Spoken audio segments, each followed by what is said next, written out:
Yeah, I think I wanted to speak a little bit about belief systems. So, where does this belief systems come from? How do they impact us? And how can we open up through them into the sense of beingness, which is far more real than any rigid belief system, I would say.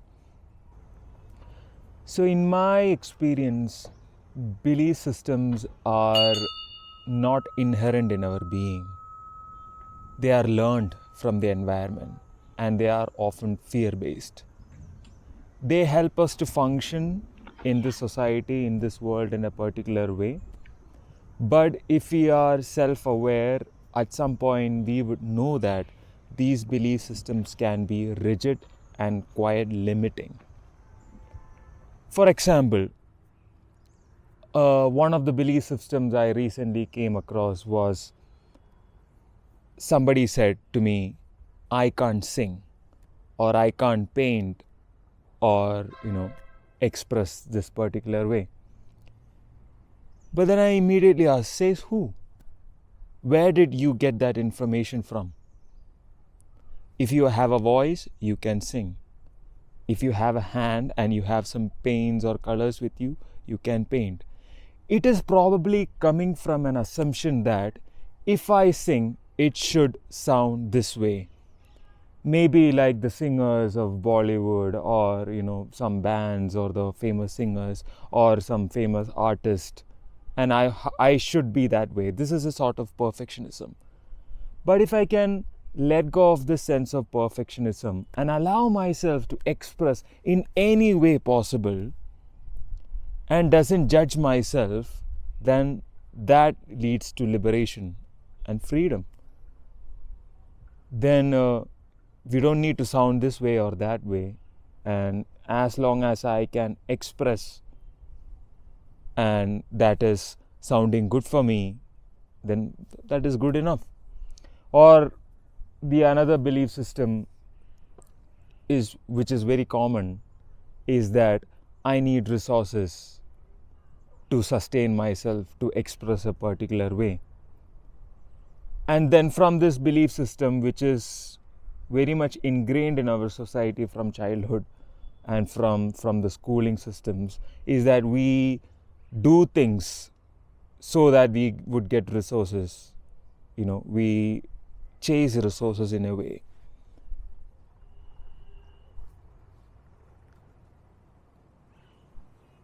Why is this limiting?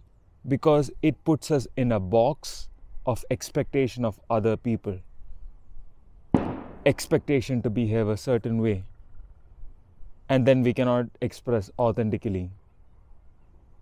But then I would challenge this belief system within myself, that the soul in us, our true self, doesn't need resources to be any particular way, because it is not expecting reality to be any particular way.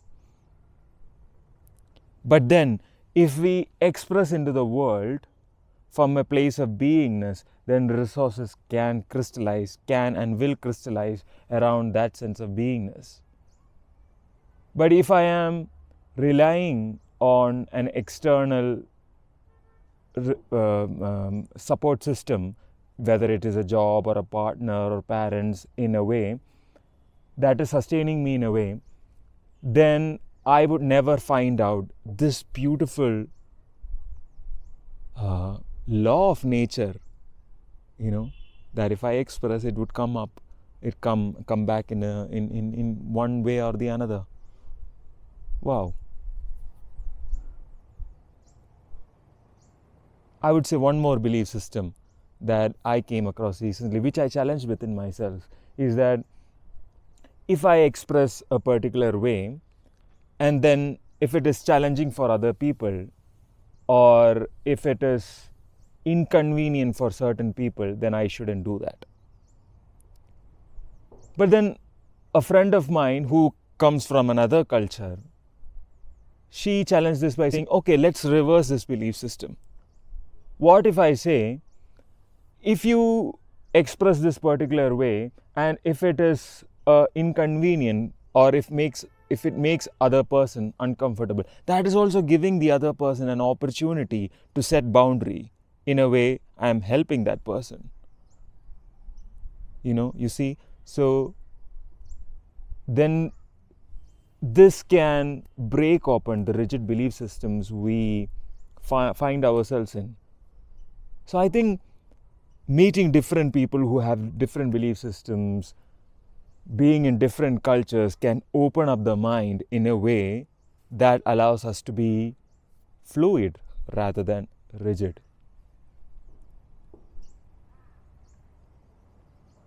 So let's talk about how can we open up through this belief system and touch the authentic beingness. I would say an increased awareness of the self through meditation, through breath work and other practices. We become aware of our own feeling sense of the body, of our emotional body, of our physical body, and our thought patterns. And then increasingly we catch ourselves when we are operating from fixed belief systems that limits us, constraints us. Literally, we can feel that within our body as constriction, as fear.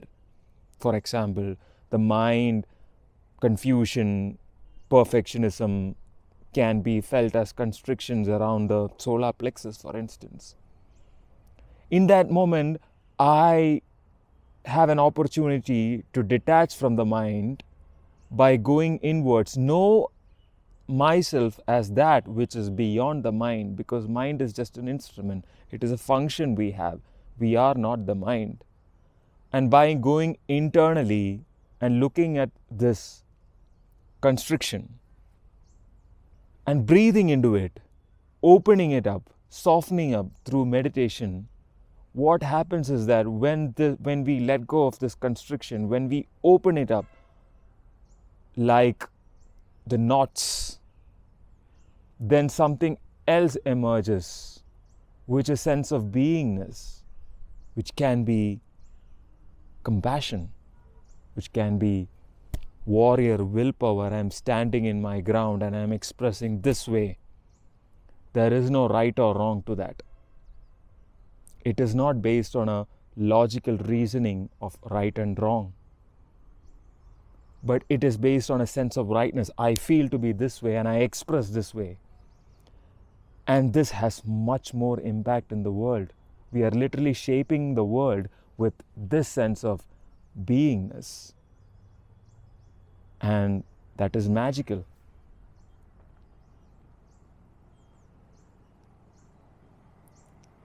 Another thing that is really important to mention here is that there is no absolute right and wrong. Right and wrong are judgments of the mind of certain belief systems. I believe this is right and I believe this is wrong. And I approach a situation from this belief system and I operate in that way. But if I am detaching from the mind, disassociating, I am not throwing away the mind, because mind is a beautiful instrument. But if I know myself as beyond the mind, then allow beingness to emerge instead of right and wrong, then there is an opportunity to express authentically. What I feel to ask is, these belief systems are deeply conditioned. By saying that, what I mean is, from our childhood, we are conditioned to believe in certain things, to follow certain things. It's common that everybody forced us to believe in certain kind of religion, and that also associated with some kind of belief systems. Mm-hmm. Just like you said, which eventually put us in a box. So my point is that conditioned, which is so deep, how can one break it and be authentic in his or her own expressions? because everything else that we are seeing is pulling us back into those belief systems. So how can one stand in their own truth or their own belief, but they are into, and express from that? Yeah, it's a really good question. I think these belief systems would constrict us in one way or the another when we function in this world, and there is no other way to it. But to know that there is no sense of perfection, there is no particular goal or place that we should reach where we expressed absolutely authentically. That's not really possible. There is always one level of distortion we would express, because always we are expressing relatively. There is truth in what we say, and there is also a distortion in what we speak or express. And the opportunity here is to increasingly align it to beingness, which is much more authentic. So it really comes back to self-awareness, to become self-aware that, okay, now I am being constricted because, for example, I am behaving in a certain way, I'm expressing in a certain way to gain validation from other people. You know, I expect something in return for my expressions, which makes me constricted. And when I become aware of this, when I become really aware of this, then I have an opportunity to go into that tightness where it is presenting within myself. How does that make me feel to expect something from outside? Maybe it makes me feel, small, constricted. But then if I can open it up through a sense of beingness, to the sense of the soul, it would say, I don't need any fucking thing from anybody. I am expressing the way I am, and that is good enough. In that case, we set ourselves free. Yeah.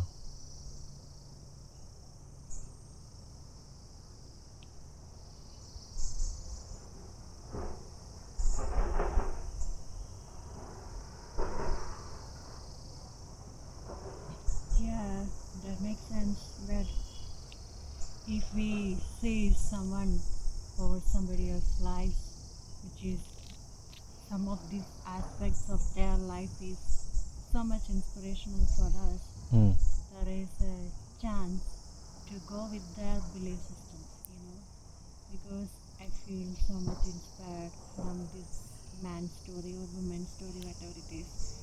So there is some truth in their belief systems. So yeah, it's a chance to go and try that way, So yeah, my question is, what is the truth of that kind of feeling? Shall I go with it? That kind of feeling, It's not to gain anything, but it's that inspiring. So feel like, oh yeah, there is some truth in it. So I want to go with that way, or just follow that belief system, because it's inspiring me somehow. So also this question arises, and then what is the truth behind all those feelings? Yeah, I think we are empathic in nature, and we have also a quality of diplomacy. We can feel the truth in other people's opinion, their expression. That doesn't necessarily mean that they are perfect. They have their own distortion as well, just as we do. But then we are resonating with the truth in their expression and getting inspired by that. And there is no problem with that. In fact, it is fundamental for evolutionary growth that we resonate with other people's expression and truth. But then the diplomatic aspect of us will say, there is truth in that, but it doesn't necessarily mean that I am wrong. It doesn't necessarily mean that I am not enough. my path is not right. It also means that, okay, there is a truth in that and there is a truth in me, and I can stand in what I feel is right and yet resonate with this other person and be inspired by them. I would say if that is the approach, if that is the natural approach, we have much more possibility in resonating with the truth of another person. And then, of course, yes, if that inspires in some way, not exactly following that reflection or doing as they are doing, but how does that make me feel inside? It makes me feel this way. I feel adventurous, for example. If I see a person expressing adventure, then how do I feel to express adventure in my own settings without necessarily following them exactly, you know? And then we are incorporating that sense of beingness within us and evolving every day, through every opportunity, through every person, every situation becomes an opportunity for evolution and growth.